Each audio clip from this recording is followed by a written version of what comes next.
Salut à tous, je suis ravi de vous retrouver sur canalturf.com, direction Vincennes pour le quintet de ce vendredi 16 septembre. Il s'adresse uniquement à des chevaux de 6 et 7 ans. Attention, il s'agira de la Réunion 3. Deuxième course, départ prévu aux alentours de 20h20 pour ce prix Ophélia. Voici tout de suite mon pronostic. En tête, j'ai retenu numéro 7, Intruder Chronos. Un cheval présenté par le Scandinave Robert Berg. D'ailleurs, ce dernier se déplace lui-même pour le piloter en nocturne. Un cheval que l'on connaît bien en France. Il a gagné facilement sur les l'hippodrome de Marseille-Vivo. Ensuite, il a été se produire à Waregem en Belgique pour s'y classer bon deuxième d'une épreuve de bonne facture. Il sera à mon avis avantagé par la piste plate de l'hippodrome de Paris-Vincennes, mais c'est un cheval également qui aura l'avantage de partir en tête. Et à ce titre, il convient de s'en méfier tout particulièrement. Je lui oppose numéro 18, King Novi. C'est probablement le meilleur du lot en classe pure. Un cheval qui a été toujours ménagé par son entraîneur driver Jean-Marc Godard. Le cheval avait collectionné les victoires l'an dernier. Il affiche également une forme parfaite en ce moment. On atteste ses derniers résultats. Lui aussi doit pouvoir jouer la victoire. Seul bémol, il doit rendre 25 mètres. Ils sont 18 au départ. Il faudra donc bénéficier d'un bon parcours. Sachez également que le départ n'est pas vraiment son point faible. Il a tendance à s'élancer assez modestement. Ensuite, on se méfiera numéro 4, Crack de la Frette. Ce n'est pas une base de jeu, mais il mérite de figurer en bon rang dans vos jeux. Sachez que ce Crack de la Frette s'est montré fautif très récemment dans une course pour amateurs. Fautif au départ. Auparavant, avec son nouvel entraîneur driver Jean-Michel Bazir, il s'était classé bon deuxième sur l'hippodrome de Bordeaux. C'est un ancien pensionnaire de Franck Leblanc. Délicat certes, mais non dénué de moyens. Ensuite le 11, Royal d'Avaroche, attention à lui, c'est un bel outsider pour les places. Il fait son retour à atteler après un échec sous la selle au monté, mais sachez qu'il y a de cela quelques temps, il avait marché 14,5 à Mêlée du Maine, preuve de sa bonne condition physique actuelle. Ensuite le 3, Kazan, cheval dur à l'effort qui est capable de trotter aux avant-postes. Il convient de s'en méfier car il avait terminé 3e de King Novi fin juillet sur l'hippodrome du Mans. Le numéro 16, à savoir Quickly Paris, c'est vrai qu'il reste sur 2 disqualifications, mais il ne faut pas le juger là-dessus car en dernier lieu à Graigne, il luttait encore avec Puy Topline, un cheval en retard de gain, un Scandinave, lorsqu'il s'est montré fautif dans le tournant final, ce qui lui coûtait sans doute la victoire ou la deuxième place. Donc il faut le racheter. C'est un cheval qui avait battu King Novi à Enghien fin juin, donc c'est une performance qui l'autorise ici à nourrir quelques espoirs. Il convient de le racheter.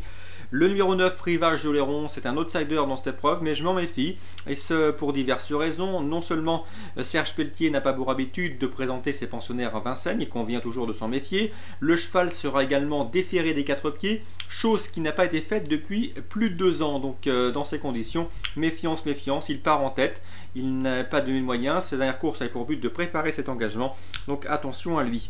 Et je terminerai avec le 14, Ranmaréoné. Selon moi, il est capable de prendre une place, d'autant qu'il est confirmé à ce niveau. Il sera de nouveau déféré les 4 pieds et il a un chrono d'une 13,7 sur ce tracé, ce qui lui confère une bonne chance pour ce numéro 14, Ranmaréoné, mais plus pour un accessite à mes yeux. Résumé chiffré, le 7, Intruder Chronos, le 18, King Novi, le 4, Crack de la Frette, le 11, Royal d'Avaroche, suivi du numéro 3, Kazan, 16, Quickly Paris, 9, Rivage d'Oléron pour la cote et 14, Ranmaréoné. Concernant les informations, direction Lyon-Paris R2, j'ai pu m'entretenir avec Dominique Chenu. Il présente 203 Silver Norsen. D'après lui, c'est un cheval qui devrait plutôt envisager une 4e, 5e place. C'est vrai qu'il y a un bon lot dans cette épreuve, une épreuve de qualité pour des 2 ans, des chevaux qui sont appelés à courir des groupes prochainement.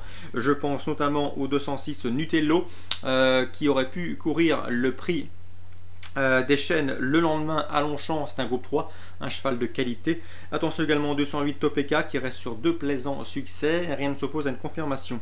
Donc 206, 208 à mon avis sont largement préférables à l'élève de Dominique Chenu pour cette réunion 2 à Lyon-Pareilly.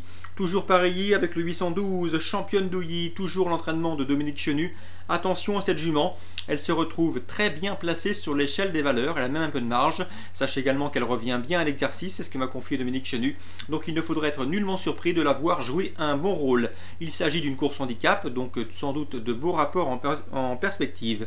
Le 812 Championne d'Ouilly, c'est à mes yeux un beau rapport qualité-prix. Je termine avec Jacques Elory, dont l'interview est également disponible sur Canal Turf Radio. Il présente lui le 406 Tonic. Le cheval mérite d'être racheté. Il n'avait pas son terrain la dernière fois. C'est un cheval qui progresse, il l'estime capable de terminer sur le podium. L'opposition, elle sera emmenée par le 402 Mystery Pacific, présenté par le redoutable Jean-Marie Béguigné, et le 403 Salango. Ces deux chevaux qui ont terminé respectivement 3e et 5e lors de leur début commun à Vichy. Petite note également sur le 414 Milias, un cheval inédit, mais Olivier Pellier est en selle pour le piloter pour ses débuts. La méfiance s'impose. Résumé chiffré pour cette 4e, je vous conseille en priorité le 402 Mystery Pacific, le 403 Salango, le 406 Sonic et l'information Jackie Loubry, et éventuellement le 414 Milias pour des jumelés placés plus élargis, voire des trios. Voilà pour ce vendredi 16 septembre. Très bonne fin de semaine à tous et rendez-vous demain.